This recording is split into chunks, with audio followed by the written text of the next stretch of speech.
Permití compartir pantalla. Bienvenidos a todos a ya el segundo Ateneo del año y recordándoles que esto lo vamos a sostener de manera quincenal el primer y tercer viernes de cada mes, por lo menos por ahora. Y entonces, no sé, Gabriel, ¿estás ahí? Gabriel es que presenta, Ahora ¿no? sí, buen día para todos. Buen Ya me pongo día. a compartir pantalla.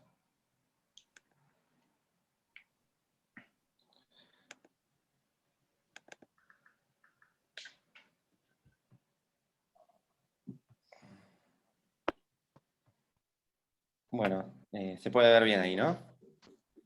Sí, perfecto. Bueno, doy comienzo. Bueno, el siguiente caso es una paciente femenina, 40 años de edad, tiene un antecedente traumático en hiperextensión de ambas muñecas. Desde ahí comienza con dolores itinerantes en la muñeca izquierda, ¿sí? Y con una disminución en el rango de movilidad máximo.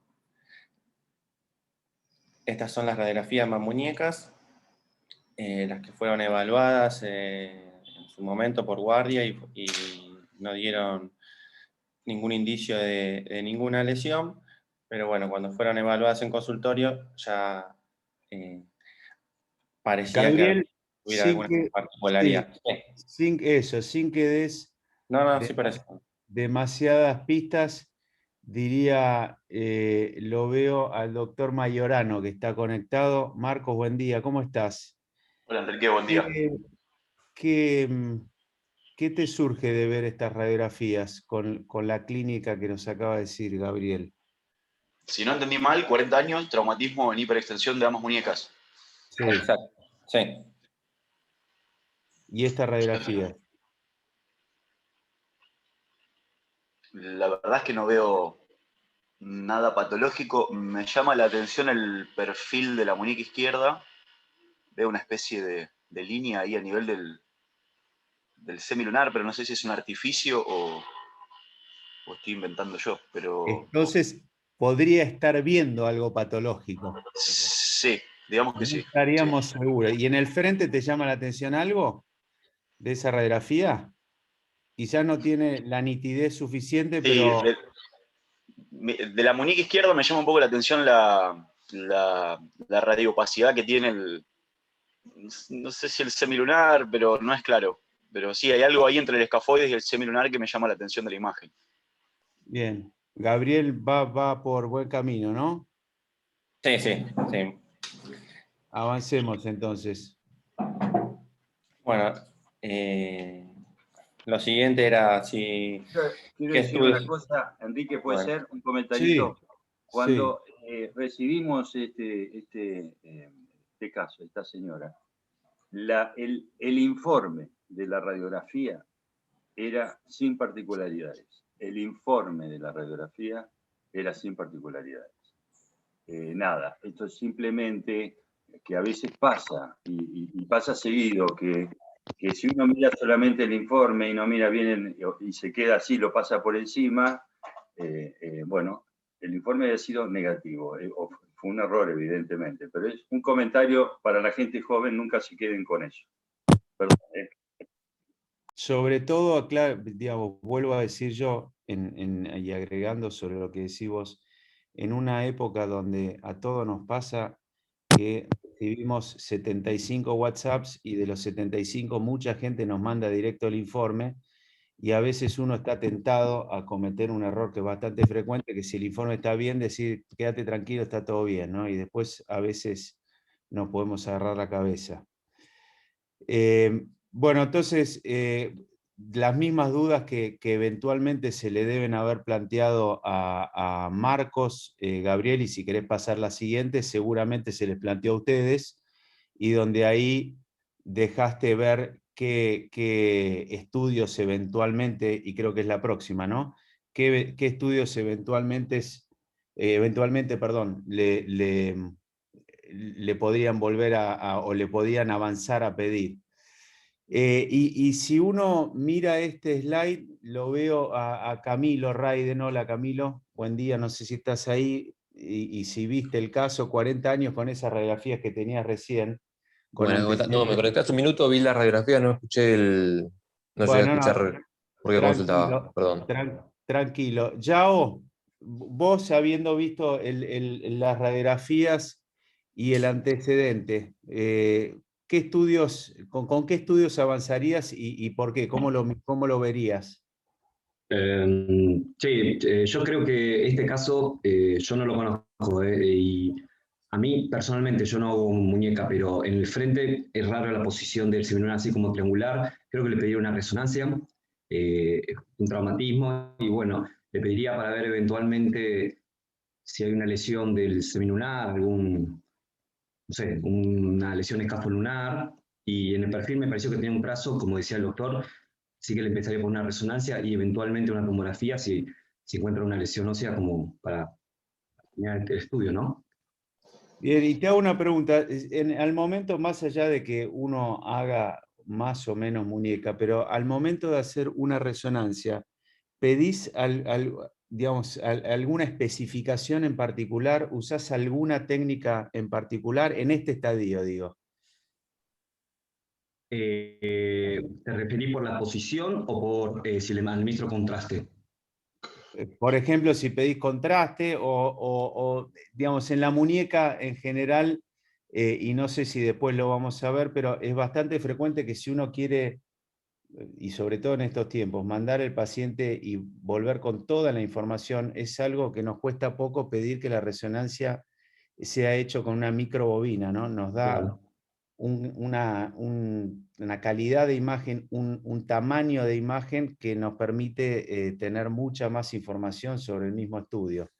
Este es un dato que en general todo el mundo maneja, pero inclusive para algunos que hagan menos muñeca es un dato que es no menor.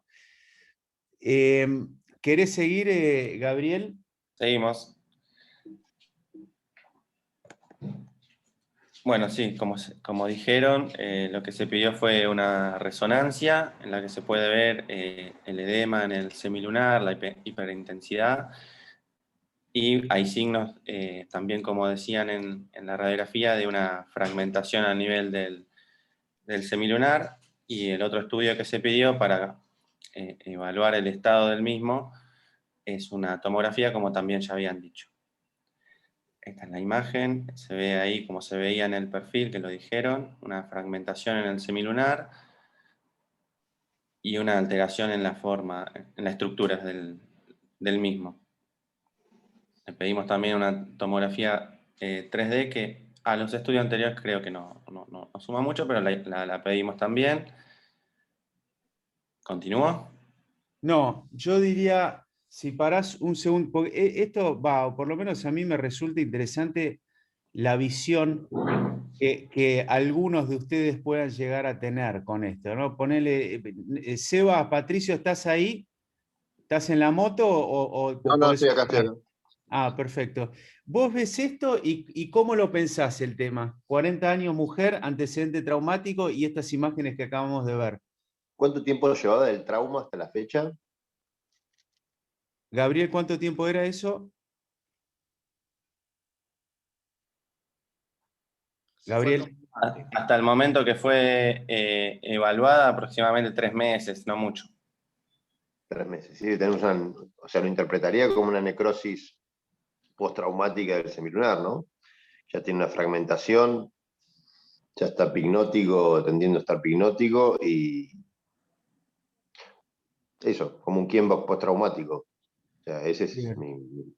¿Quién postraumático? Flaco, Lázaro y buen día. ¿Vos lo ves igual? Pasá una imagen para atrás, Gabriel, por favor. ¿Qué tal? Buen día a todos. Sí, es un poco difícil darle la causa al Kienbock. Puede ser alguna lesión previa que el paciente tenga y se haya hecho evidente por un traumatismo, que muchas veces pasa, sobre todo con la pseudoartrosis escafoides. El paciente tiene un traumatismo y eso después se evidencia algún tipo de lesión previa. Así que darle por ahí la etiología es un poco complicado. No me animaría a definirlo tan así. Bien, perfecto. Pero sí, es evidente que sí, que tiene un Kienbock, ¿no?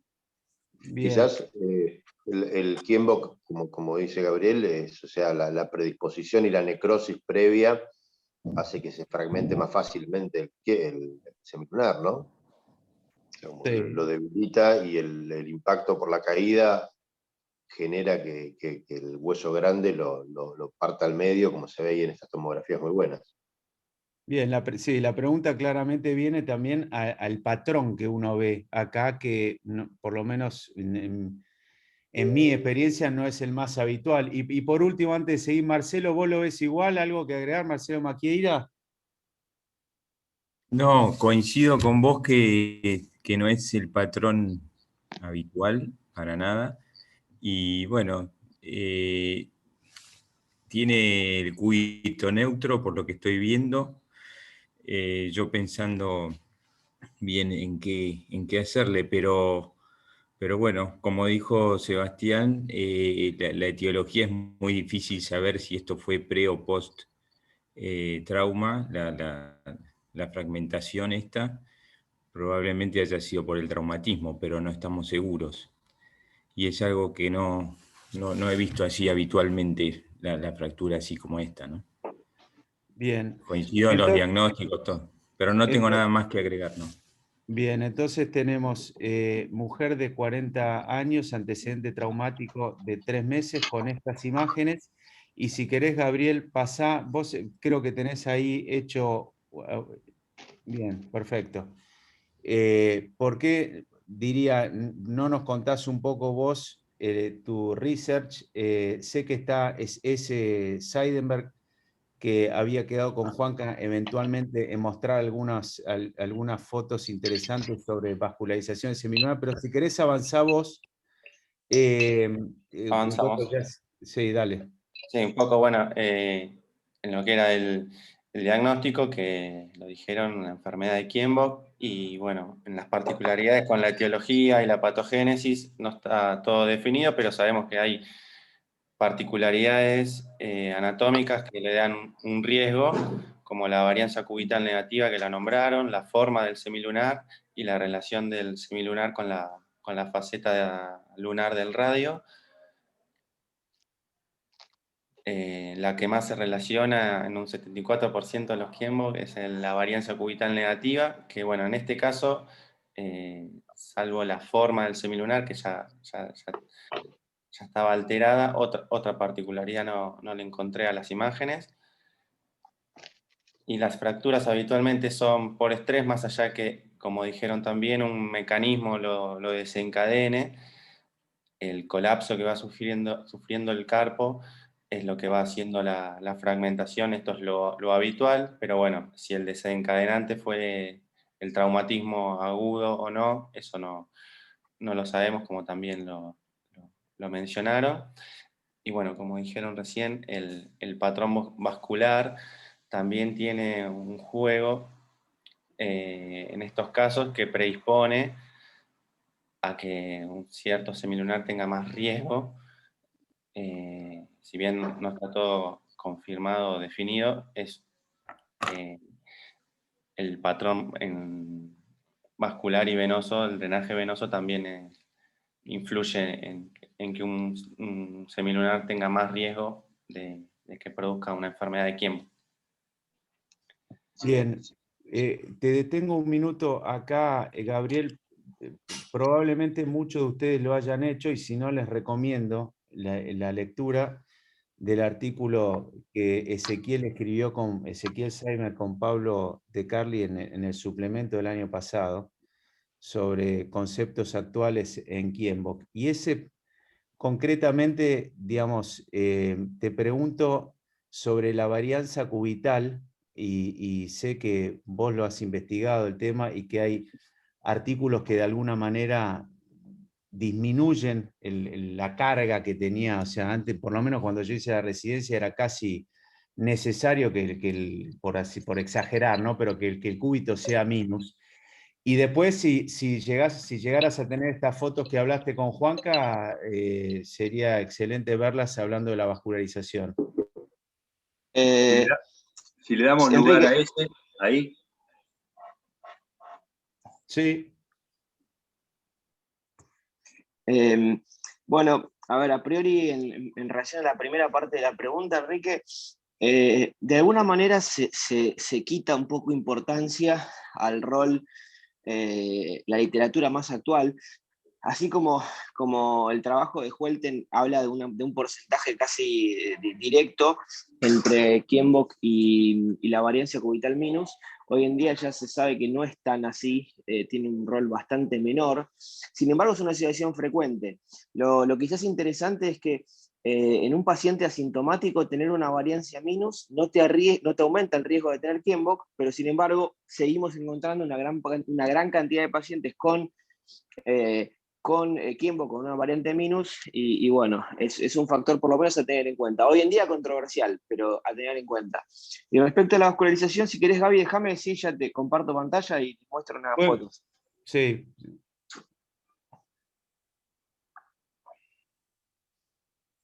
Un segundito.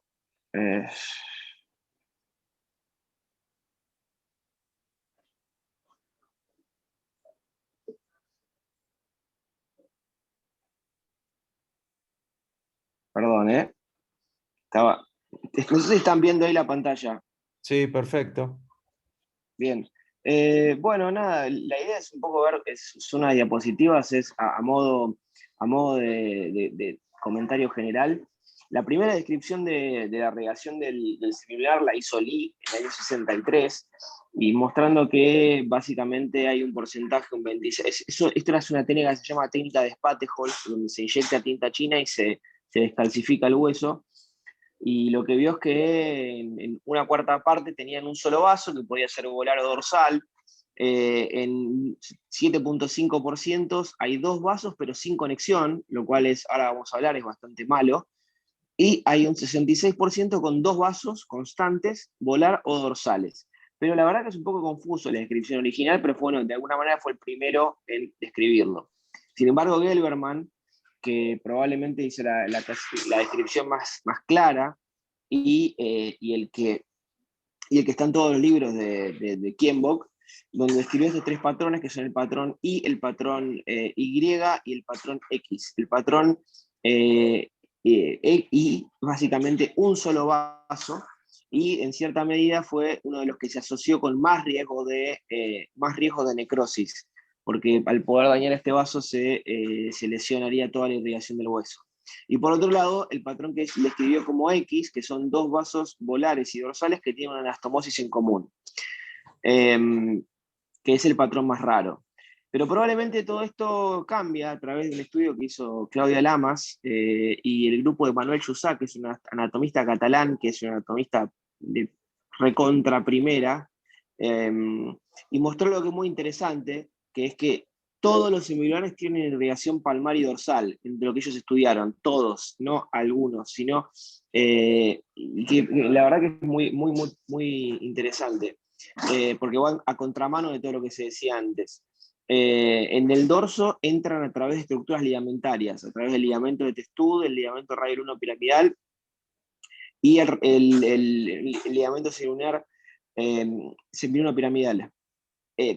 Y en la cara palmar entra de 1 a 3 foráminas de la cara no articular, de la superficie no articular, de foráminas no articulares, que son muy pocas, porque hay que recordar que casi toda la superficie del semilunar está desde el punto de vista cubierta por cartílago, ¿no? Con lo cual es muy poca el área, pero esa es la área donde le entra la irrigación. Así que bueno, esto habla un poco de una irrigación distinta. Básicamente lo que dice es que lo que no encontraron antes fue por defectos de técnica de estudio, no porque no existieran. Y bueno, no, esto es acá como última cosa. Nosotros en su momento lo estudiamos, pero más que nada relacionado con el escafoides, para serles honestos, pero lo disecamos esto lo disequé yo con mi viejo, que me fue guiando. Y bueno, básicamente vimos esto, ¿no? O sea, la irrigación del semilunar tiene irrigación desde claramente de los ligamentos, porque es el único lugar donde le puede entrar, y las foráminas son muy, muy chicas, pero desde el punto de vista quirúrgico para nosotros, básicamente todo lo que son caras de inserciones ligamentarias tienen toda la carga de irrigación que va a llevar esto. Así que bueno, no sé si mucho más, no lo quiero hacer más extenso y... Excelente, es excelente. Muchas gracias. Y Gabriel, si querés volver a conectarte vos. Ya vos me dijiste que no hacías muñeca y la No es, primera no es verdad clasificación eso. fue tuya. Yao, qué humilde que sos. Te felicito.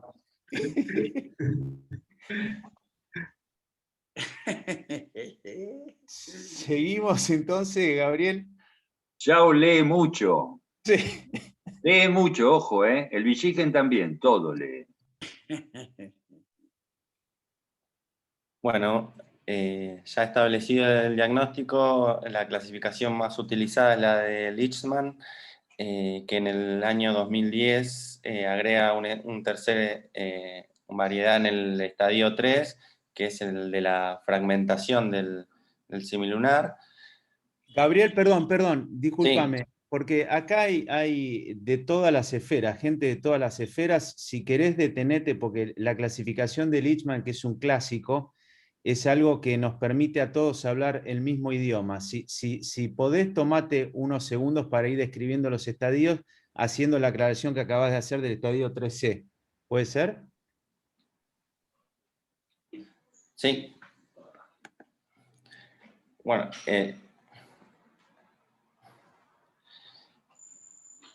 en el estadio...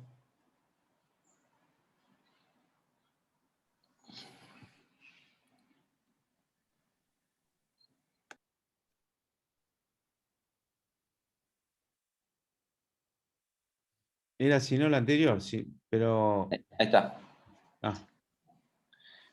Bueno, el estadio 1, en las radiografías no se ve alteraciones en el semilunar. El diagnóstico es más por resonancia y por centellograma, donde se ve una edema en el semilunar, una hiperintensidad en el semilunar, una hipercaptación en el centellograma. El estadio 2 ya se comienza a ver radiográficamente esclerosis en el semilunar. En el estadio 3, la alteración...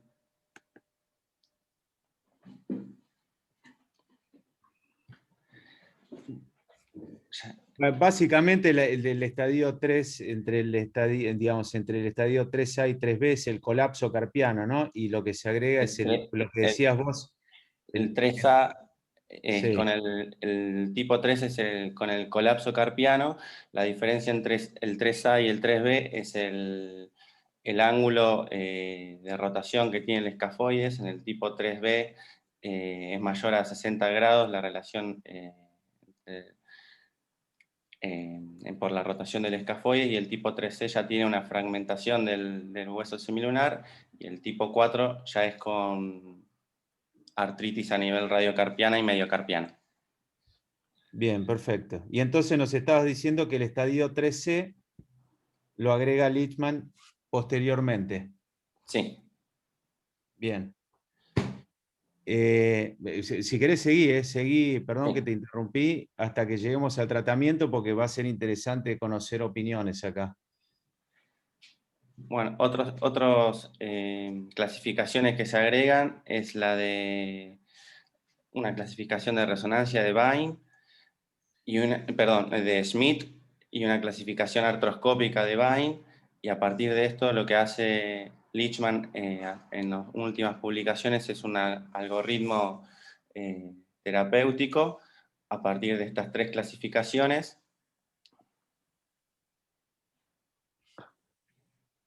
Pero habitualmente lo que se utiliza es la clasificación de Leachman con estos tipos de opciones terapéuticas. Bien, y curiosamente, el estadio 3B, este es el artículo que yo les hacía mención de revisión escrito por Ezequiel y Pablo de Carli, y pareciera ser que el estadio 3C acá, uno tiene un interrogante, ¿es así? Gabriel, te pregunto a vos. No escuché, perdón. que el estadio 3C pareciera no estar acá. Sí, no, ¿Correcto? no está, sí. Bien. Es interesante, Enrique, lo que vos estás diciendo, porque básicamente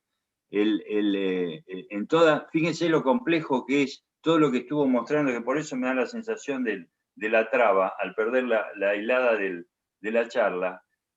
Hay tantas variables y tantos tratamientos propuestos para esta enfermedad que se empieza a armar un lío bárbaro. Por eso el trabajo que dice Enrique de Pablo y de Ezequiel es bárbaro, porque simplifica de una manera importantísima, o por lo menos los lineamientos son mucho más sencillos u orientativos a seguir. De todas maneras, fíjense que en esta simplificación, el estadio 13, como en todas las publicaciones que uno puede ver al tema, no está bien tratado, o está nombrado y lo dejan ahí. Es como que, bueno, está fragmentado y no hay nada más que hacer.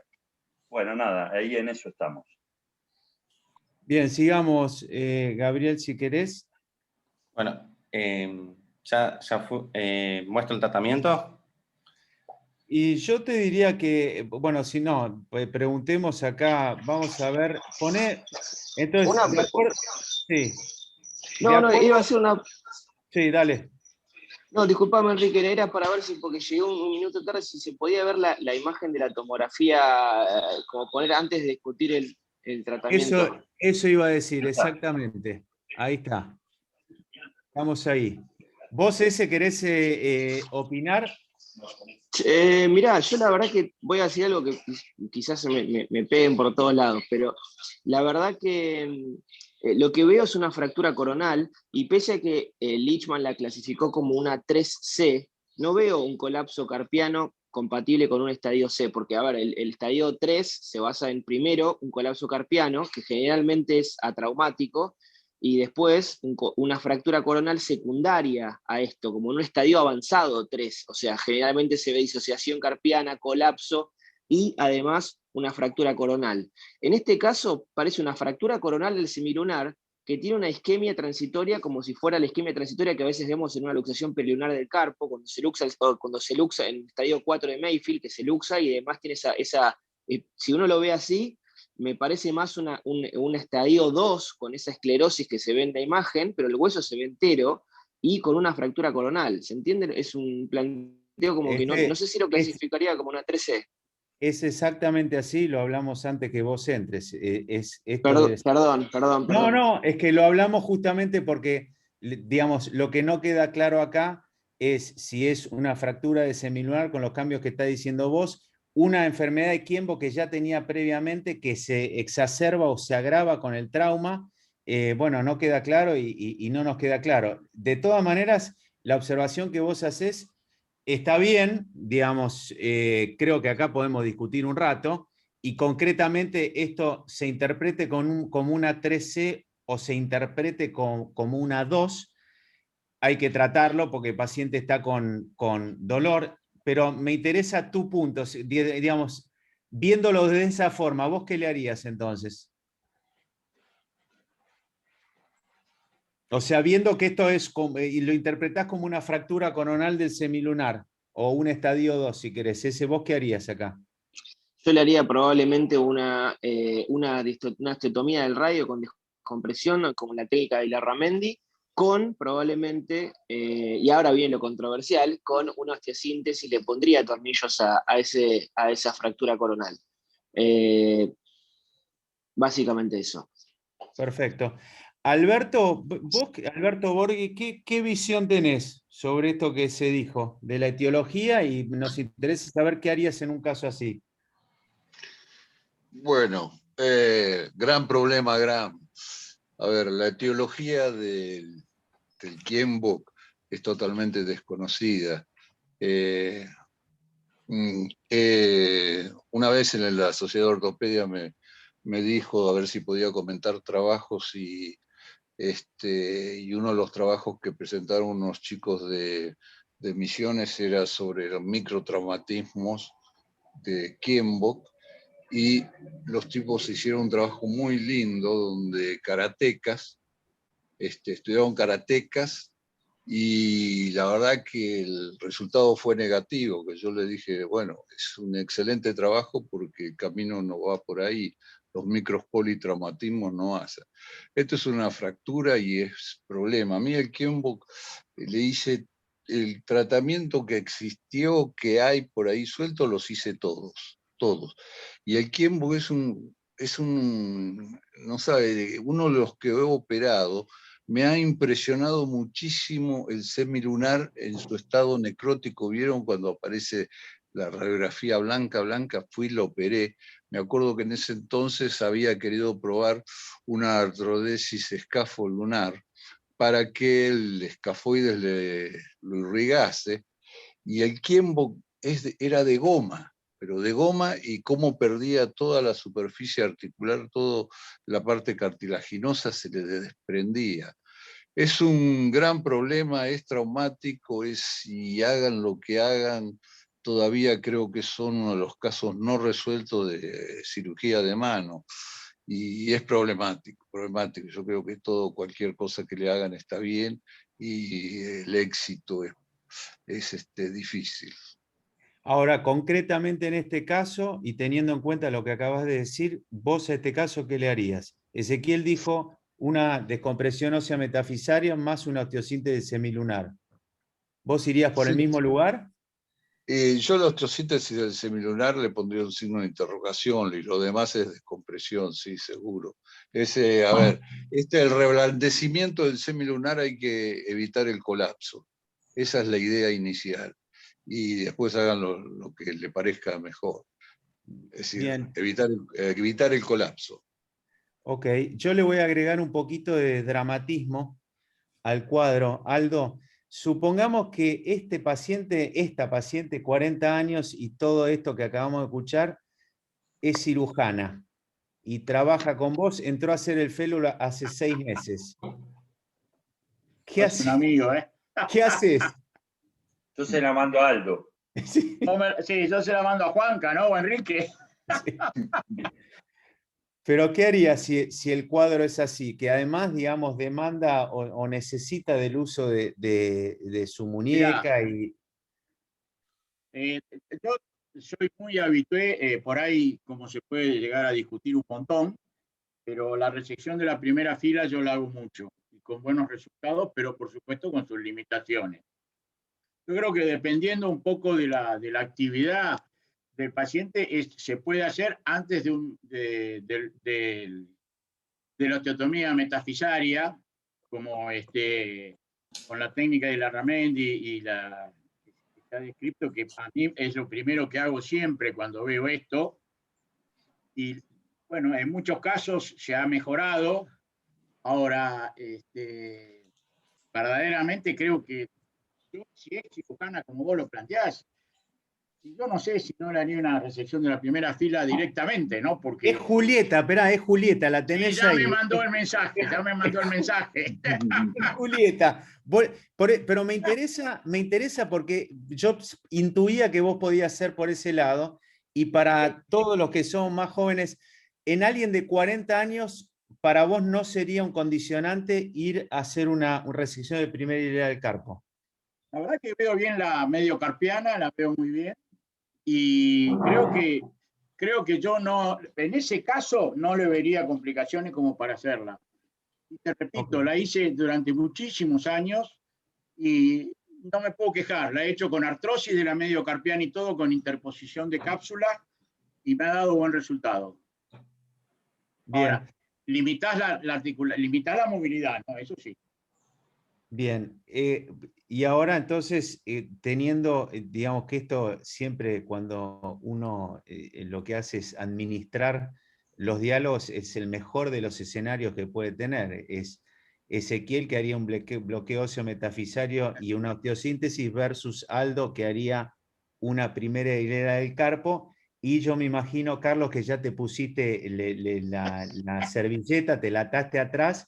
Y antes de pasar a que Gabriel y Juanca nos muestre qué hicieron, vos cómo pensás un caso así, y haciéndote hincapié en el dramatismo de que fuera Julieta, cirujana y 40 años? Lo veo con un ataque de habilidad quirúrgica, Carlos, hoy, ¿eh? Atención. Sí. Atájenme, por favor, agárrenme porque ya estoy por hacer algo. Yo me estaba poniendo doble par para empezar a operar.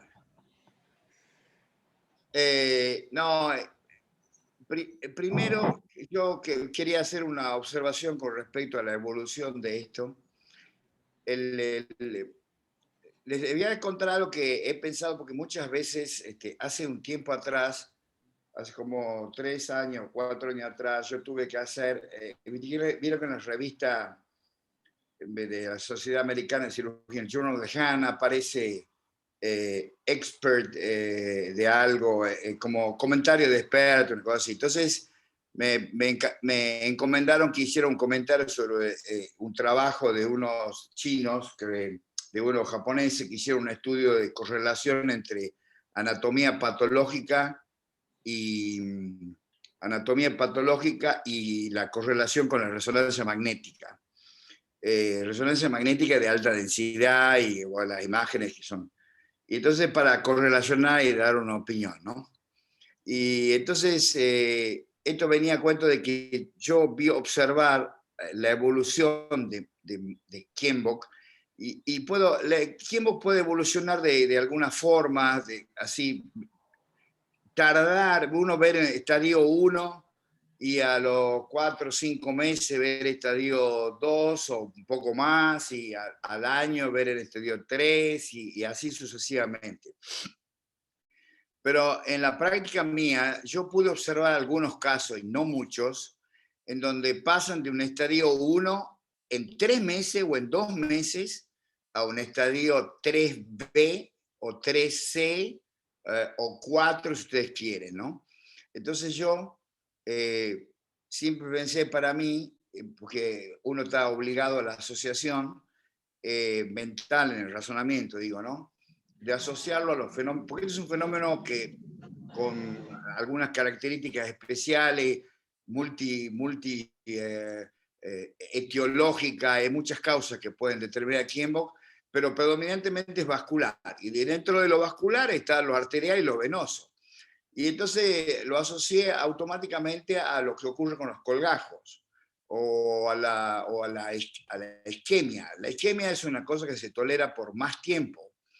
Es decir, es como una muerte más lenta, ¿no? Entonces, si uno mira el Kienbock en ese sentido, ve que el Kienbock, algunos casos evolucionan de a poco, que es la mayoría de las veces. Pero cuando lo que es dramático en vascular, en toda la patología vascular, es la trombosis. La trombosis es inmediata, se necrosa, y necrosis significa colapso de estructuras. Colapso, ahí se muere y se... Entonces, yo observé y yo clasifiqué para mí mismo, y lo uso yo, porque nunca lo comenté, nunca lo escribí, tampoco tengo tanta evidencia para eso, que decir que cuando es dramática el colapso rápido de eso es porque estamos frente a un Kienbock que tiene un predominio vascular, pero sobre todo venoso. Parece más una trombosis que una isquemia. En fin, estas son disquisiciones teóricas, pero que clínicamente yo los clasifico así, a los arteriales. Después está la clasificación radiológica, pero es una clasificación evolutiva la que estoy hablando yo. Esa es una. Y la segunda cosa es que en lo concreto, ¿qué es lo que haría uno con respecto a esto? Lo que haría uno con respecto a esto, hay una cantidad de elecciones que uno puede tomar, ¿no? Pero uno lo conserva o no lo conserva el semilunar.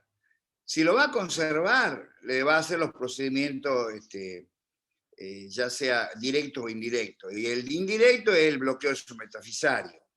Y el directo es lo que uno hace sobre el escafoide. Acá, como el trazo es un trazo que está bastante limpio,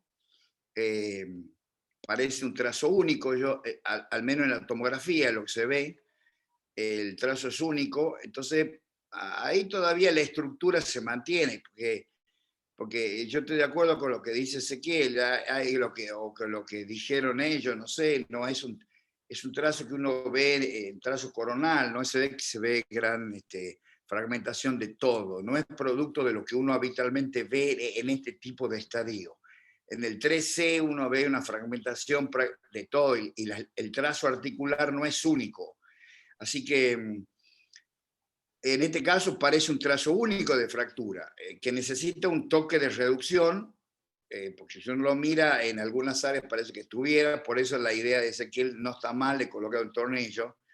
Pero si ustedes me dejan a mí, es probable que si uno haga una osteotomía radial, corte, placa, tornillo, o un bloqueo metafisario, o una artrodesis, todo lo que sea estímulo biológico vaya a mejorarlo, pero si fuera, como dijo, si fuera, no sé, Julieta, o una persona que es un cirujano al cual uno conoce, yo me tiraría con lo máximo. Me tiraría con lo máximo. Así, ¿por qué? Porque yo conozco un poco de esto y le tiraría con un injerto vascularizado. Acá entra por el dorso, le pones una cuña larga hasta abajo y esté con reducción o no, después con el tiempo se mantiene y uno puede hacer eso. Pero bueno, nada, si alguien dice, bueno, yo le haría otra cosa, perfecto, porque sabemos que uno lo puede solucionar a esto de varias formas, felizmente. Así que no Carlos, quiero Carlos, en tu experiencia, ¿pensás que acá la artroscopía puede llegar a tener algún valor? Eso es una pregunta. La segunda pregunta es, si pensases en, digamos, en fijar, como decís vos, tratar directamente el escafoides y tuvieses que usar, como dijo Ezequiel, tornillos, digamos, ¿por qué vía lo harías y usás 1 o 2 tornillos? Y el bloqueo, digamos, y el injerto vascularizado, ¿cómo lo fijas? Son 3 preguntas grandes. Sí. Para mí, en este caso, es donde justifica la artroscopía, porque la artroscopía te va a permitir corregir. Si uno mira la imagen de abajo, es donde se ve un mínimo escalón ahí, ¿no? Un mínimo escalón que tiene el semilunar. Entonces, acá la artroscopía, eso en la artroscopía se ve, se puede ver bastante. Entonces uno tiene la oportunidad con un palpador de empujar la cara palmar o empujar la cara dorsal y ver qué grado de apertura, porque uno artroscópicamente lo que ve es un cartílago, no es que vas a ver la fractura. A veces en este tipo de fractura no se la ve en forma clara, es decir, que por ahí tenés que hacer un tajo sobre el cartílago y a partir de ahí mira el tejido subcondral y uno se da cuenta que está en el foco de la fractura. Pero la artroscopía para esto es fantástica porque te permite empujar con la espátula de Frers y tratar de reducir, y en esa posición de reducción cargar un tornillo del dorso, que es más fácil, porque de la palma habría que correr mediano, en fin, una cantidad de cosas que no es conveniente. Así que del dorso vos vas con un Acutra, con un mini Gerber, lo que sea, y le pones y le ayuda un poquito. Pero eso no alcanza, porque si el hueso está en esta condición, se te va a desmoronar igual. ¿Cuál es la diferencia entre uno podría decir, a ver, ¿cuál es el origen de esto? ¿No? Yo he visto cosas interesantes, he visto fracturas por estrés. De hecho, hace muchos años, y estoy hablando más de 10, sí, probablemente lo vi en el consultorio de Ayacucho, de Ayacucho, tiene que haber sido, sí, 10 años fácil, lo vi a Del Potro por una fractura por estrés, que le habían diagnosticado un Kienbock. Y lo que yo interpreté en ese momento, y yo se lo dije, que no era un Kienbock, yo era una fractura por estrés. Y a veces es muy difícil hacer este tipo de cosas. Yo dije, mira, en esta condición se cura con reposo. Y así fue. Vino con un coach y yo le sugerí que se pusiera, menos mal que no se me ocurrió hacer algo quirúrgico. Sí, bueno, pero sí. Nada, ese chico no iba a jugar más ni al pádel, ni a la bolita, ni a nada. Pero y al ping-pong, Carlos. se curó, en fin, se curó y y nada más, ¿no? Y a veces es indistinguible, porque el edema de la fractura por estrés es así. Si vos en el curso de una fractura por estrés te caes, te das un golpe, va a aparecer una fractura así parecida a esta, ¿no? Porque Y último, el injerto óseo, en caso de hacerlo, ¿cómo lo fijás? Lo fijo, no se puede hacer del arteria 1 o 2. Ah, perdón, la pregunta tuya. Es va comprimido, Enrique. Va metido como tipo cuña, va como una cuña. Pues vos tenés que con un drill tenés que hacer un agujero en el dorso, ¿no? Y lo suficientemente grande que casi te ocupa todo el dorso. Y entonces con eso lo vas haciendo un agujero adentro, lo más profundo que vos puedas, y entonces ahí adentro va el injerto. Lo pones encastrado a presión. Sí, va a presión, no tiene. Yo le he agregado en muchas oportunidades lo que tal vez ustedes les habré comentado alguna vez, que es agregarle un fijador externo, pero durante un mes. Yo les digo, yo a veces siempre pienso que cuando uno le quiere tirar toda la artillería, tiene que ponerle de todo, cuando uno lo quiere salvar. Y la verdad que los injertos vascularizados funcionan. No me pregunten, yo no es que soy partidario de poner injertos vascularizados a todas las cosas, no, para nada, al contrario, lo uso.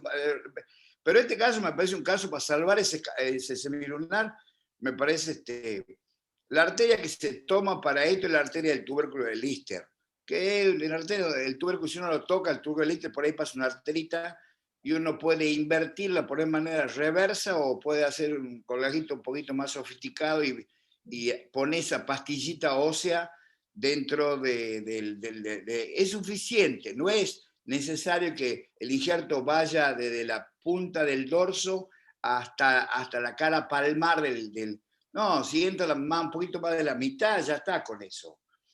Bien, Carlos, si te parece, vamos a... Gabriel, ¿por qué no, si querés mostrarnos con Juanca qué es lo que hicieron? Acá hay 30 personas ávidas por criticar despiadadamente lo que hayan hecho. Les así dije que venía con todo, les dije. No quiero privar a nadie.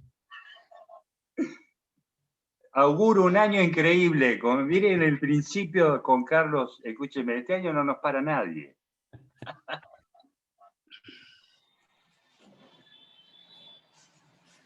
Bueno, a través de un abordaje dorsal transverso se hizo una descompresión metafisaria del radio con la técnica de Ilarramendi. Y se hizo un forage transóseo a nivel del semilunar y se colocó un tornillo, como también habían sugerido. El tornillo se colocó con un poco de tracción para quitarle presión del hueso grande al momento de la síntesis. Y estos son los resultados en el post-op inmediato. ¿Continúo? Sí, yo no sé si alguien tiene algún comentario. El comentario que yo quería hacer es que, siguiendo un poquito la cantidad de tratamientos que había, nosotros tomamos esto como si fuera, dadas las características de la línea del semilunar, como si fuera más bien una fractura aguda sobre el semilunar. No teníamos cúbito minus, el radio, como ven, tiene una inclinación bastante aceptable, no tenemos un gran colapso carpiano, con lo cual teníamos de alguna manera un pronóstico relativamente bueno. Entonces, bueno, por supuesto, nos jugamos por hacer la descompresión metafisaria para mejorar la circulación, y a través de la osteosíntesis tratar de que consolide eso y que no se produzca más colapso. Y agregamos un forage, o sea, varias perforaciones con la misma clavija, muchas perforaciones en el sentido anteroposterior, como si fuera un forage de cadera o de cualquier otro lugar, con el fin de mejorar la circulación. La interpretación es que con esa fractura, cualquiera de las formas de circulación que pudiera tener ese semilunar iba a estar liquidada. Con lo cual, bueno, nada, con eso pretendimos mejorar el caso. Juanca, siempre el plan fue, porque eso, yo no sé si es, no sé hace cuánto fue, y si es Acutrac, parece micro Acutrac, siempre el plan fue poner un tornillo. ¿Te parece que es relevante? ¿En algún momento pensaste poner 2 tornillos? Bueno, hay dos trabajos que yo vi en mi vida, uno el de Carlos y otro de, no me acuerdo ahora los autores, en el escafoides, de la cantidad de tejido anatómico que queda después de poner una osteosíntesis en estos huesitos. Yo la verdad que pienso que si con uno, bueno, por ahí era suficiente como para mantener la estabilidad y a la vez no interferir con la circulación mala que ya tiene ese escafoides. Entonces, cuanto más, esta es una opinión personal, ¿no? Cuanto más osteosíntesis por ahí uno pudiera poner acá, 2 tornillos, no sé cuánto tejido anatómico te queda y entonces eso de alguna manera me parece que se volvería contra para la circulación. Nada, es una opinión. Se pueden poner 2 hoy por hoy, porque esto ya lleva 3 años y eso es lo interesante del caso, que pudimos seguirlo y ahora esto sigue. En esa época, ahora tenemos tornillos ya de mucho más chiquitos. Por ahí hoy podríamos poner 2, pero bueno, eso es una. Lo otro que quiero comentar es que cuando uno encuentra un hueso o necrótico o en muy mal estado, cuando uno perfora, o se encuentra que la clavija pasa muy fácil o que es muy duro. Esos son los 2 periodos donde de alguna manera uno diría que eso está muy mal. Y la verdad que esto se sintió bastante normal. Nada, eso es una observación intraoperatoria que como es, bueno, nada, es para comentar. Bien, no sé si... Sí, perdón. No, pero no, creo que igual le hubiera puesto uno solo. Ok. Gabriel, tenés el final entonces del caso y vayan preguntando a quien quiera o quien tenga preguntas. Bien. Bueno, estos son estudios tomográficos que hicimos a los 3 meses. Había tenido una mejoría del dolor de 2 en 10 referidas, según EVAS, y una mejoría de la movilidad. En el seguimiento al año postoperatorio, el dolor aumentó con estas imágenes, dolor 5 en 10, no le impedía hacer sus tareas habituales, pero bueno, había aumentado, según refería ella, el dolor y la disminución de la movilidad. Esta es a 3 años postoperatorio, estas son imágenes actuales de ahora, con un dolor en hiperextensión forzada, una disminución en el rango de movilidad y un dolor que ya sigue manifestando como de 5 en 10, y estas son las radiografías que se pudo hacer en el día de ayer.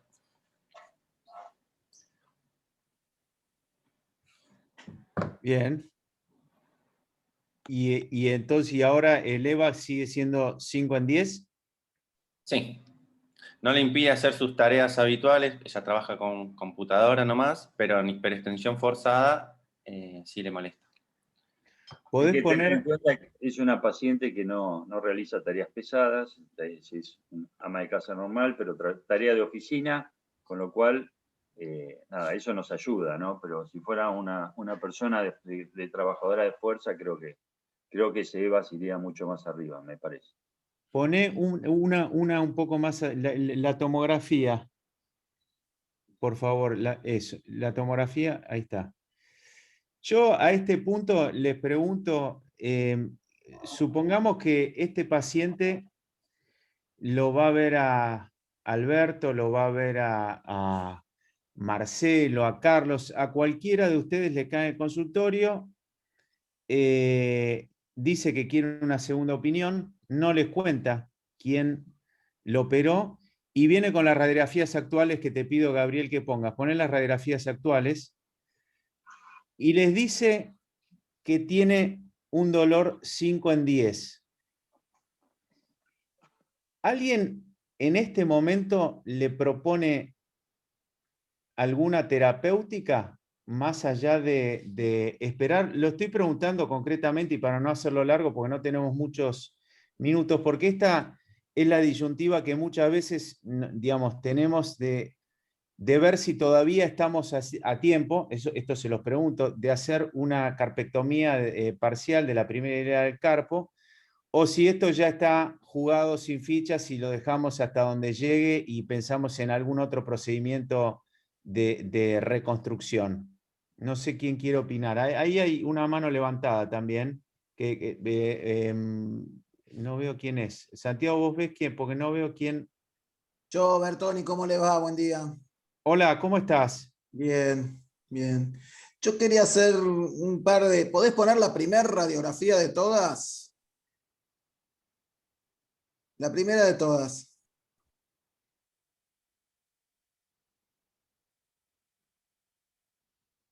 Esa.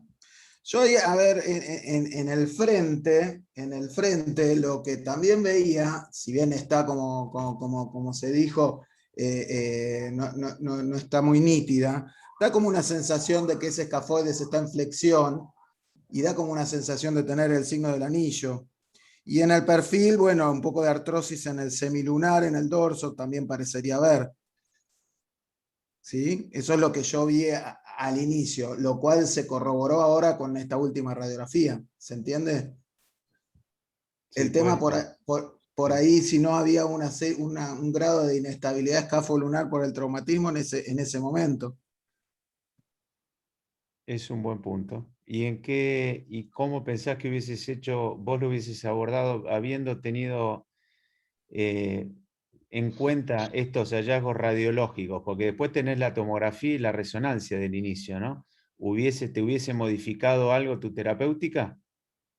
Y lo primero que lo hubiera evaluado, siempre lo que siempre digo acá y en las recorridas y cuando criticamos todo, ¿no? O sea, sentadito en casa, recién me levanté, estoy chocho y veo el final. Pero no, yo creo que igual, yo lo que no le hubiera hecho es ponerle un tornillo. Yo por ahí le hubiera hecho un bloqueo metafisario y ver qué grado de inestabilidad tenemos y por ahí hacerle algún gesto de fijación entre el escafoides y el semilunar. ¿Podés, perdón, Gabriel, ¿podés poner la resonancia? Continúa. ¿A vos te parece que ahí, o sea, No. vos ves estos estudios y seguís pensando que puede ser que venir por ahí el tema? No, por eso digo de evaluar la clínica y verlo. Sí. Acá en esta resonancia no parece, no, para nada. Incluso, no sé, si uno se pone, fíjense la punta de la estiloides, parece estar un poquito como edematizada, etcétera, pero sí, no. Quiere decir que vos hubieses, digamos, encaminado un poco más el tratamiento hacia el lado escafolunar. No tanto, o sea, le hubiese hecho el bloqueo, pero hubiese encaminado el tema más hacia el escafolunar. Y por ahí revisarlo un poquito. Bien, bueno, en este caso lo que dijo Carlos hubiese sido relevante porque si la artroscopía, además de terminar de definir o de estadificar el Kienbock y además de ver el trazo, bueno, uno podría haber palpado y visto directamente el ligamento escafolunar, ¿no? Sí, puede ser. Bien, pero volviendo a la pregunta, Enrique, un pequeño comentario, ¿no? Que a veces, que es muy pertinente lo que dice, lo que dicen, pero lo que hay que tener en cuenta a veces es que esa pequeña signo del anillo, que no es un signo del anillo franco, es el comienzo del colapso carpiano que se produce por disminución de la altura y que no es un problema en sí de lesión del ligamento escafolunar, que por supuesto con una artroscopía se vería muy bien también, sino que tiene que ver con que al colapsar un poco el semilunar, que si bien no es muy importante el colapso, un poquito hay, al colapsar el semilunar lleva a la flexión del escafoide. Entonces, eso podría confundir. El informe en la resonancia del ligamento escafolunar, perdón que no lo dijimos, era normal. Bien, perdón que interrumpa. Entonces yo le pregunto a Alberto, a Marcelo Maquieira, a Carlos, muy concreto, si frente a Gabriel, si querés poner las últimas radiografías, a esta nueva consulta de un paciente con un EVA 5 en 10, con 3 años postoperatorio, ¿le sugieren hacer algo o la conducta sería expectante? Y si deciden hacer algo, ¿por qué? Por supuesto. A ver, yo siempre digo, nosotros no tenemos un dolorímetro o un molestómetro. Y además el dolor es muy subjetivo y es de los pacientes. Yo digo que estos casos lo que le indica la cirugía es el paciente. El paciente le duele mucho, operarlo, no le duele, no lo toques. Primero felicitarlo al doctor Cañones, realmente brillante la cirugía, la osteosíntesis ha quedado bueno. Y como consejo nada más, yo lo único que le haría si al paciente no le duele mucho es controlar la superficie articular del radio, porque creo, como dice Aldo, la cirugía más ganadora es la resección de la primera fila del carpo. Entonces yo lo que sí controlaría que no haga una artrosis en la fosa del semilunar para que no me fracase la resección de la primera fila. Bien, Marcelo, Carlos, el molestómetro está en 5 y el paciente lo que pide es la opinión suya. Doctor, a mí me duele más o menos, no le duele mucho, no le duele poco, le duele 5. Y esto que acaba de decir Alberto es relevante, por eso me interesa su opinión. Te lo digo rápido. Perdón, Carlos. Dale, Macu. No, es un dato importante. El 5 es cuando ella apoya y hace hiperextensión o flexión. En los movimientos normales no le duele. Pará. Ahí quería parar un segundo yo, Juanca. Si el paciente viene y hace eso, entonces yo al paciente le digo, escúcheme señora, le digo, si usted se pega un martillazo en la muñeca y después dice le duele, y bueno, ya sabemos por qué. Ahora, si usted no dobla la muñeca en hiperextensión, no le va a doler. Entonces, viste, no rompa las pelotas porque tiene un resultado que es excelente. Entonces, yo lo que haría, pero hay que hacerle entender a la gente, porque la gente, primero que dolor en 5 en 10, es como mucho el dolor ese. Y eso lo tenés que aclarar, y ahora lo aclara Juanca. Eso solamente ocurre cuando le duele. Se pone así, 5 en 10 ante el esfuerzo.